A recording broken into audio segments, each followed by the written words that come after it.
Do you feel like that you might be a blue avian starseed, or you have a connection to dinosaurs and dragons? I'm going to share a multidimensional chakra scan that I just did with a client in case it helps you on your journey as well. And the reason I share these is if you have similar energetics or things that have happened on your soul contracts, it will unlock something in your Akashic records. When I go into my client's chakra field, I see a construction site. And when I showed up, he made sure that I put a hard hat on myself as well, which is really funny, but appreciative of that. And basically what that was representing is that he has made a lot of changes in his life, and so he was completely reconstructing his archistructure, like his identity basically, and how his different energy bodies work. He had also made a really pivotal choice to get on this timeline, and that was for me too. Like one day I was on a vacation and I was just like so fed up. Even though I was on vacation, that was cool, but I was so fed up with the way that my reality was. I was crying on the bathroom floor saying, I will do whatever it takes to have a different life.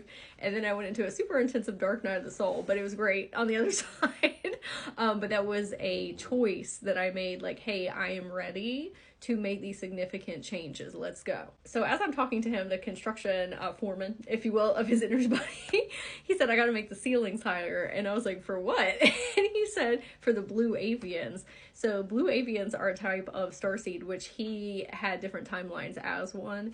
And they're very high intelligent beings. And they help with DNA and cellular restructuring.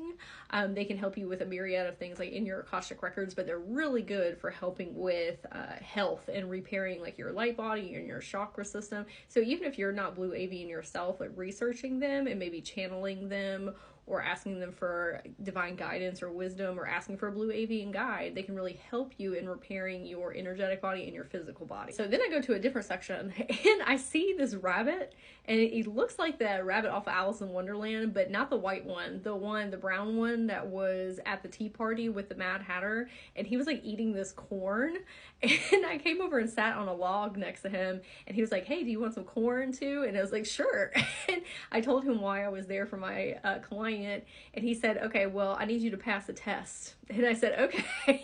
So this rabbit, sometimes I come across energy guardians of people's fields, and basically he was one, and he took me to this lake, and it was super, super long, like the Nile River long, okay? And he said, you have to jump twice to get over here. And I said, okay, let me make sure I'm hearing this correctly, okay?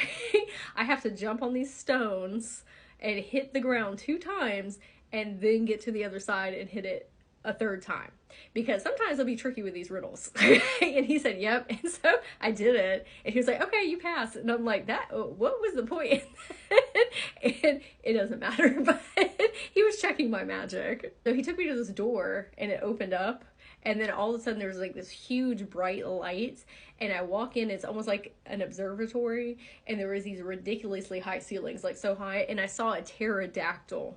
And I was like, what the heck? And then I looked down, and there's all these small dinosaurs, like the size of like dogs and cats and stuff, that were like walking around. And I realized that I was in a kind of, not like a medical place necessarily, like a research facility. Then I met with a different timeline version of him. He was a woman in this one, and she said that she went to this almost like university, if you will, and you get to do your practicum, like you have to get so many hours, and she said that you could decide to go into different dimensions to do that. She was a like researcher, basically doctor, and she chose to go to this dinosaur dimension. I was like, why are dinosaurs here? And she said, well, when animals go extinct, they don't disappear, like their spirits go somewhere else to a different frequency or dimension or a different planet. She said, this is one of those places. And I said, are there other people here? And she said, yeah, there's lots of researchers. And I said, are all these dinosaurs small? And she said, no, they can shrink them down so that they can better learn like their habits and what they like to eat, and, you know, do all this research. And she took me out the back door, and then all of a sudden there was these giant dinosaurs everywhere. And I said, what's your favorite thing about working with them? And she said, they're very clever creatures. And I was like, oh, and she ended up falling in love, like working with them, because I asked, I was like, are you going to stay here like for the rest of your research period? And she was like, I'm not sure, I might go to a different dimension, or I might stay here. But I asked her if she could help me with my client, if there was anything that she wanted to relate to him. And so she, you know, wasn't necessarily like a medical doctor, but she had a very good understanding of like anatomy and things. And so she was looking at him, and she said that he was experiencing like a lot of pain, like not like arthritis, but things that were going on in his joints. And basically what she was saying is there's these air pocket bubbles in his like bones, and it was a hereditary thing that he was experiencing or would experience in the future, just pain, joint pain. And she was explaining to me, to relay to him, some things that he could do energetically and physically to help clear that out. And in totality, it's learning how to quantum heal yourself.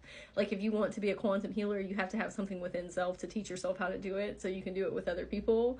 And so that's kind of his like trial by fire, is learning how to do that with self. Then it totally made sense why the blue avians came up in his timeline reading, because he can work with them or those different versions of himself as a blue avian to do that level of quantum healing and to learn that modality. So then I thanked her and I went to a different section of his field, and I am walking, and all of a sudden I come out in this huge, like it wasn't a pasture, it was more like these rolling hills, and I saw dragons there. And then I asked my dragon guardian Ankh to come forward, because I had never been in this place in the dragon realm before. Like I've been there but not there. I said, can you come with me? I said, obviously he has some type of connection to the dragons. Let's try and find if there's a different timeline version of him in here. And when I looked out, I saw all these dragons like circling, all different types, and all of a sudden like a flare gun or like firecrackers went off.